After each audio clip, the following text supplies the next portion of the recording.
I just watched Hard Eyes in theaters, and here's my review.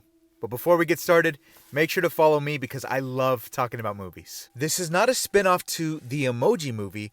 This is a holiday horror slasher film where most people, single people, will be safe.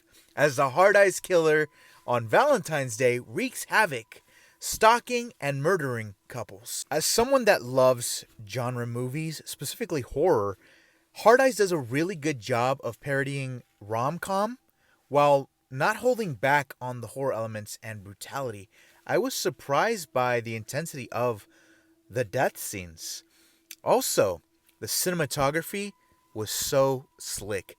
I love that they paid homage to 2003's The Texas Chainsaw Massacre, which is one of my favorite remakes ever.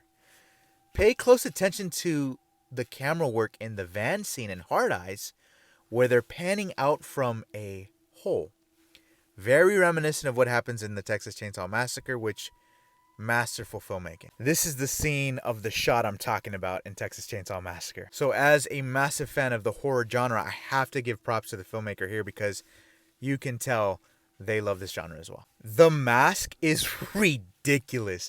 Goofy! But sometimes it's not about the mask. It's about the presence of the slasher, and this one was really effective, I thought. The sound effects affected me. I thought the chemistry between the two leads was undeniable, like they said, and I really loved how they took the theme of love itself, with the character starting off believing that it is a farce. It's a lie because her heart was broken, but overall her journey was finding that place where she wants to find love again, have that storybook ending, and allowing it to conquer her fear. As a fan of horror, I'm also a hopeless romantic at heart, and I love that this movie had a little bit of everything for everyone, to be honest.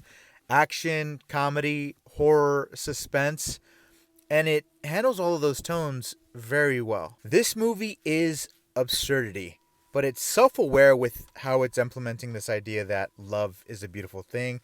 There's the classic cliche of the person running after the other at the airport, and it just teaches us that we all go through turbulence, but what matters is how you land the plane, and the only way we can do that is together, which is very relevant right now. What's going on with all these planes? If you don't watch Hard Eyes, at least what you'll take away from this is to never run away from love, unless it's the Hard Eyes killer, and watch out for people's kinks.